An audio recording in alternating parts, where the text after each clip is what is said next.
Ah, que raconter quand on est au mouillage, au Glénan, sur Rumingol, par un, par un temps qu'on a rarement connu. Ça bouge pas, on est dans la cale, au frais, lieu d'histoire. Alors c'est vrai que cette cale, quand même, elle est... J'en souvenance d'être dans cette cale quand il pleuvait, d'être obligé de porter un ciré, tellement ça dégoulinait d'eau par le pont. Et donc c'était pas tellement étanche. Et puis il n'y avait pas les bannettes, hein. C'était brut, quoi. Et là on voyait vraiment la puissance du bateau, la construction. On voit d'ailleurs toujours.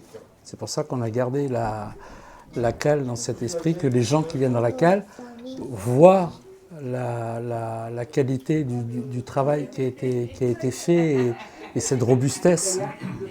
Sachant que cette cale, en fait, elle était capable de supporter pratiquement 80-90 tonnes de sable qui étaient mises à l'intérieur. Hein. Ouais. Ouais. Et donc, ça résistait dans le temps, quoi. Voilà. Ce serait bien que tu rappelles comment ça a été repris par Anne Test. Ah, comment c'est le départ de cette aventure. Ah, la transition entre le boulot et la... Il faut commencer par... ouais. Jusqu'à quand il a navigué l'ancien métier. Ouais, tout à fait. Ouais, ouais. Le mec qui en était propriétaire, qui a arrêté son activité. C'est Jacques Héroux. Jacques Héroux, oui, bien sûr. Et la reprise ouais. de ce bateau par l'association. Et en fait, l'association n'a pas démarré par le Notre-Dame de Rumingol. Non. L'association a démarré par la Bergère de Don Rémy. Et il faut savoir qu'à l'époque, dans les années 70, il y avait encore un bon paquet de coquillers motorisés, mais qui étaient toujours en l'état, et qui ont été désarmés lorsqu'il y a eu l'aménagement du port de Brest. Et beaucoup de coquillers ont disparu à ce moment-là. Ils ont été détruits lors de l'aménagement du port de Brest dans les années 70, quand ils ont construit, les grandes cales, les cales de Radoux. Et là, il y avait plein de coquillers qui étaient là, et qui étaient en fait pris par des particuliers, mais qui ne se sont pas occupés. Et donc, dans les années, fin des années 70, début 80, là, en fait, l'association s'est montée pour sauvegarder la bergère de Don Rémy à l'époque. Voilà, c'est comme ça que ça a démarré en fait. Et à ce moment-là également, il y avait le Notre-Dame de Rumingol qui était désarmé, qui avait arrêté son activité avec son patron Jacques Héroux, qui avait terminé, quoi, et qui était donc à l'hôpital, enfin, ouais, sur la Vasière, quoi. Et donc il y a toute une équipe de gars, il y a encore certains qui sont toujours présents. Ouais, Tibidi, ouais, elle était là, le Rumingol.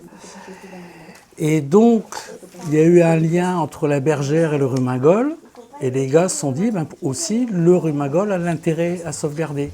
Parce que c'est vraiment le dernier bateau de charge qui existait à l'époque, quoi, en bois. Et donc l'association est partie à partir de là. La bergère a été classée assez rapidement monument historique.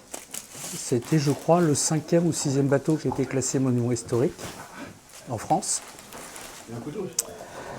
Et le Rumingol, lui, a été utilisé un peu en plaisance, le faire naviguer, le faire connaître, quoi, dans les années 80. Hein.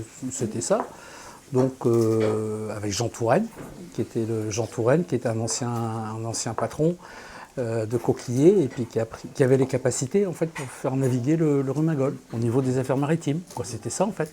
Mais là, on naviguait complètement en associatif. Voilà. Et alors,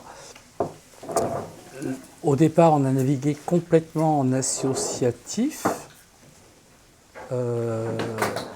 Avec des aides, des subventions, en fait des subventions du département, voilà, tranquillement.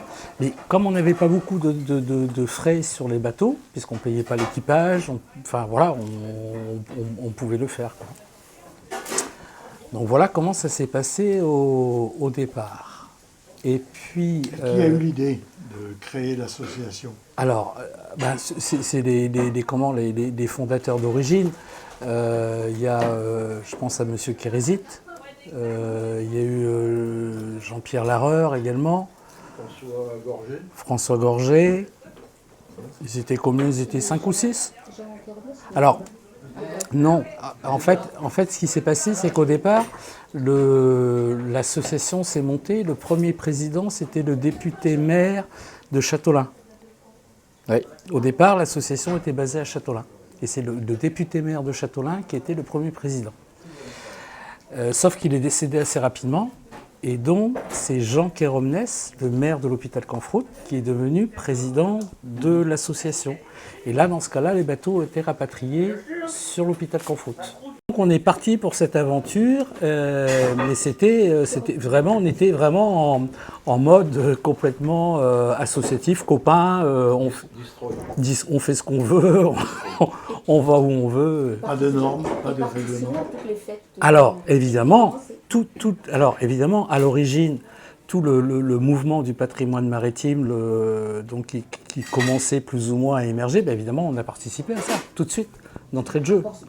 Portsbert, Brest après. Douarnenez, enfin tout ça, quoi, on était présents tout de suite d'entrée de jeu.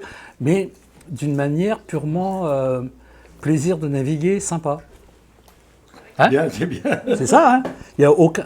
À ce moment-là, on n'avait même pas le côté commercial, pub, tout. C'était complètement étranger à nous, quoi.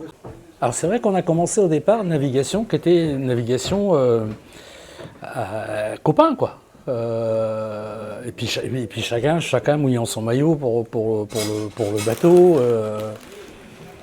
Il y avait vraiment aucune idée commerciale, etc. Enfin voilà, c'était vraiment, on était content de naviguer, on était content de montrer les bateaux, on était tout content de nous retrouver.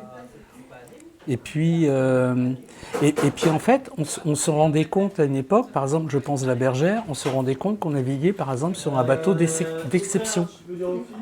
On naviguait sur quelque chose d'extraordinaire, qui était un aboutissement de ce qui pouvait être le meilleur, quoi.